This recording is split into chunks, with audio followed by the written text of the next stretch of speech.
yeah, the quick start. I wanted to see if the quick start maybe had. Let's just click show me how and see what happens. Start. Marmor J Steak Wars. Next. On the competition plays, click VM instances. Okay. On the VM instance page, click create instance. And I guess this is just how it's happening. So we have Marmor J Steak Wars, and we have the instance of I guess we gotta call the instance something. This is a lot. Anyways, let's see Toronto. I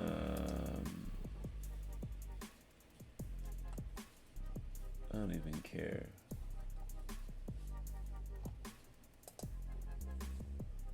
Yeah, whatever. Oh.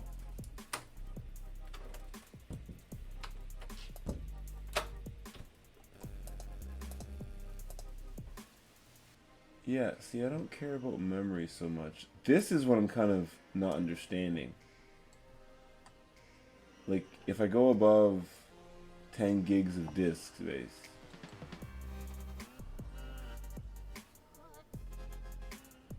Oh, this is the boot disk. Oh, here. Oh my gosh, that's what I was looking for.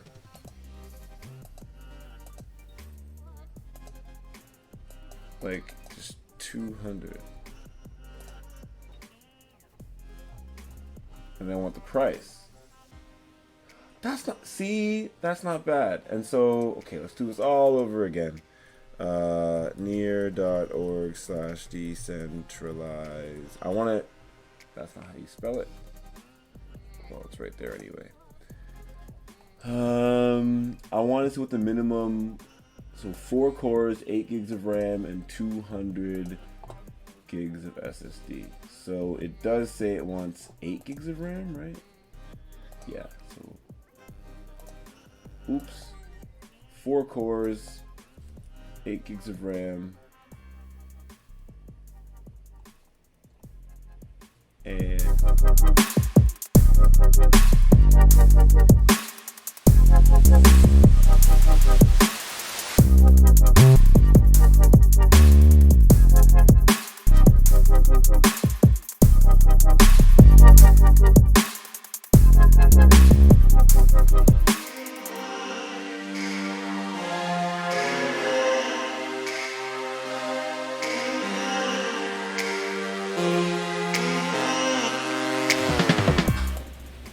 so this is how I plan to log in. I'm trying to use Web 2 type of services. Normally I'm just SSHing in my console, my terminal, but no. We are going to try our best now to do it like this. So this is how I'll be logging in to Steak Wars. Okay.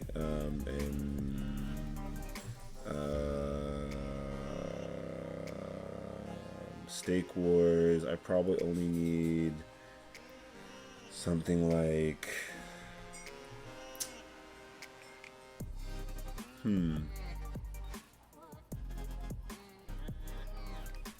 okay.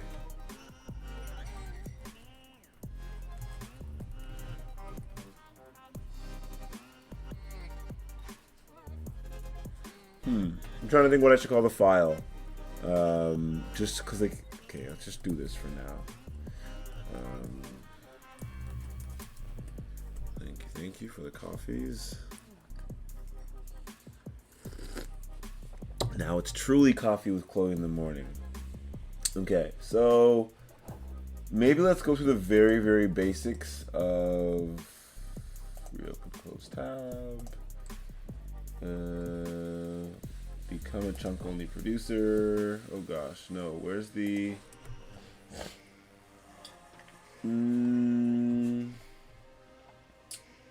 they always remove like the basic guide of like staking on Near. Run a Near validator OSA. I don't know, it's here somewhere. Bootcamp. Even the bootcamp isn't Wait. 1 second. I don't want to...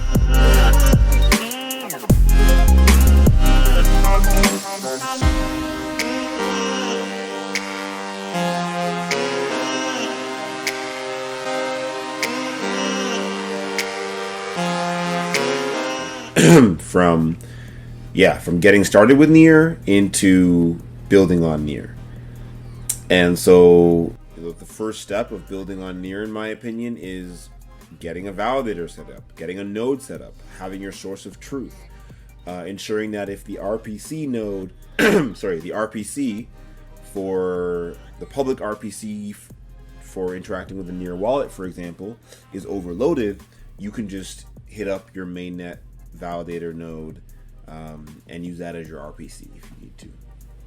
And so through this series, we're going to be going through testnet, obviously, but I think everyone should run a mainnet node for the ecosystem blockchain they're building on. So I want to run an Arweave node because we built a lot on Arweave. I want to make sure we're running an Ethereum node and a Near node. We have the Starlink satellite currently set up in Canada. And so next week, I'm going to be setting up the ETH Nimbus node in Canada on one machine that I have there that's pretty old. So the Near node mainnet will be here. The Ethereum mainnet node will be with the Starlink satellite. The testnet node will be on the Google VM. And then Stake Wars will also be on the Google VM. I might make another Google VM, but it's expensive. And so we'll see how much grant funding we get for this type of stuff. I do like experimenting. I do like research. But research costs a lot of money. It's like $500 a month for this whole validator research stuff. But it's fun.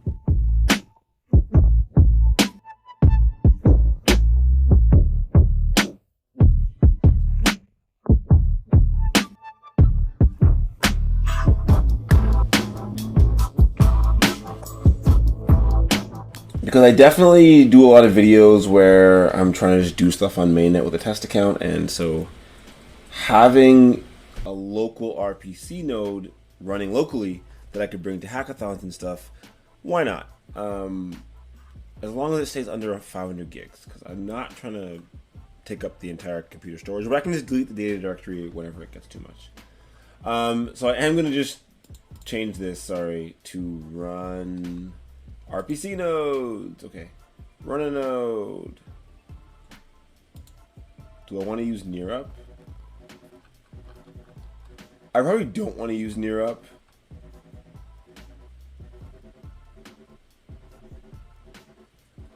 But like, why?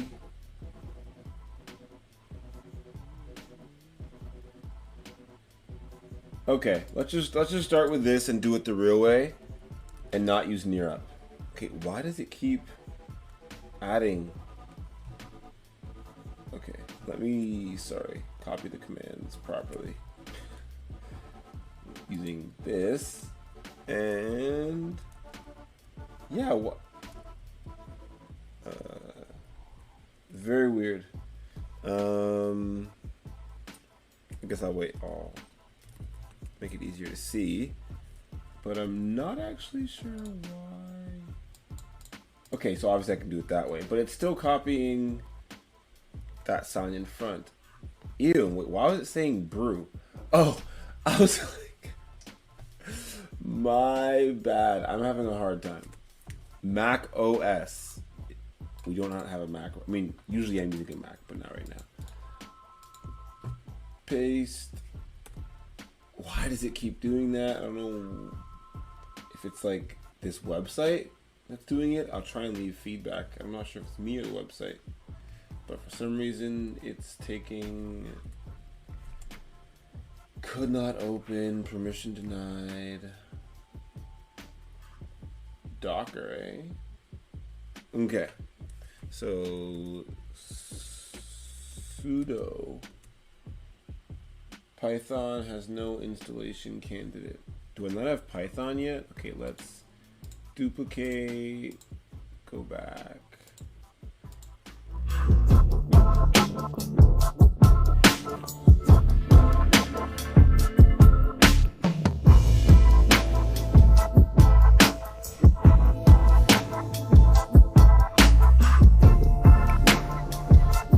Laptop. So I got a System 76 laptop, trying to get back into coding, trying to start doing a little more dev stuff. This is my hopefully gonna help me get into that. And we're doing some validator stuff today with Stake Wars. We're gonna jump into near CLI and all that. So here I have the camera. That's what I'm hopefully gonna be looking into in the middle. And then on the right hand side I have a little little TV screen. And here I have the, a browser tab for, getting started with a validator bootcamp at Near. And I have my Google Cloud, virtual machine. So we have a validator running in the other room to my right as well. But, we're going to be doing testnet stuff for now. So once you get your virtual machine set up, or you could be locally in your terminal, whatever works for you. I did a video just before this about, how might you get your virtual machine set up. I even might have messed up the video. I'm not even sure. I can't remember. But doesn't matter. Let's see what I put here. Oh, just Marma J. So... Oh, I didn't even put anything here. So we're good. This is honestly a brand new project. I haven't even put anything here yet. So let's go through the bootcamp and see what this is all about. So validator onboarding FAQs. What's the current protocol upgrade that will increase the number of validators on mainnet? This is very exciting. More validators on mainnet means hopefully more decentralization, less barriers to access, more people being able to take part in block production and validation of chunks on the Near ecosystem, validation of transactions. So the next upgrade to increase the number of mainnet validators will introduce chunk-only producers and is currently slated for Q3 2022. So it was supposed to happen like Q1 to Q2, and now it's been delayed sadly, but hey, it's coming and that's awesome. So you can head to near.org/decentralized and register. We've already registered from the Near Foundation, from the Marma J Foundation, and we're doing these videos to kind of track my progress taking part in Stake Wars. So how do I join?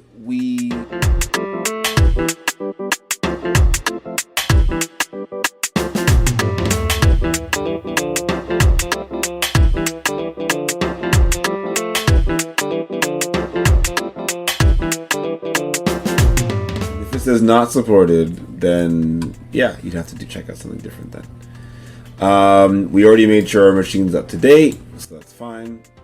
And we did not do this part yet. So this is installing the developer tools. Ooh, very fun. Lots of fun things here. Got to install Python, set to configure. This is just honestly copying and pasting, but you're setting up your dev environment. And so, or your node environment, or whatever you want to call it. But the idea is, if you're starting with a brand new, fresh machine, you don't have all these, you don't have Python installed probably, and you don't have developer tools installed, and you don't have all this, CLang, and you might not have Rust installed and all of that. So the first steps are honestly just going through these steps and making sure you've gotten it. It's like when you're trying to bake a cake or something like that. First step is you make sure you have all the ingredients for the recipe. You make sure you have all the pots and the pans and the whisks and whatever else you need. The oven works and all that kind of stuff. This is going pretty quick. There we go. And then we need to install Python. Programming that. Oh, I guess. Well, install Python pip. Oh, yes. We do want to use more disk space, please. We got the smallest disk we could possibly use, too. Damien is using outdated libraries. Which services should be restarted? I'm going to let the computer let me just say, okay. Like, okay. I trust. the computer to do what it does. And this is why I'm using a VM, because I'm not a professional. I don't know what I'm doing half the time. I just Google things and try and learn as I go. Whatever. Set the configuration. So it says. Oh, that's just making sure it's setting the right paths and everything. Yo, the path systems confuse the heck out of me. I don't care what anyone says. Already on the newest version, CLang's newest version, build essential, latest version, nothing needs to be done. Perfect. Installing Rust. Always takes so long. But cannot install while Rust is installed. We're just gonna say yes. Proceed with installation. Awesome. So now we have Rust. Hopefully. After this might take a long time. But when it works, we will be able to again do the whole like, ooh, source. Yeah, it even says to do it right here. To configure your current shell, run this. Or you can restart your shell. But we're just gonna copy and paste this. This is a pretty good guide so far. When I was doing this a few months ago, it was much more complicated. So far, this is all great. So clone near core from GitHub. I don't know if this, I think it'll work. I haven't used Git on this VM yet, so it worked, cool. So we're like near core is just a file, a repository on GitHub somewhere that the Near or Pagoda maintains. And we're just saying, hey, GitHub, please give us this file and put it onto our virtual machine or onto our computer. So we clone. Mika. Yeah? Mika's having a little nightmare. It's all good. So we're just going to say, hey, GitHub, please clone this information that's at this. Oh, gosh. Let's see. Anyways, then it's going to go.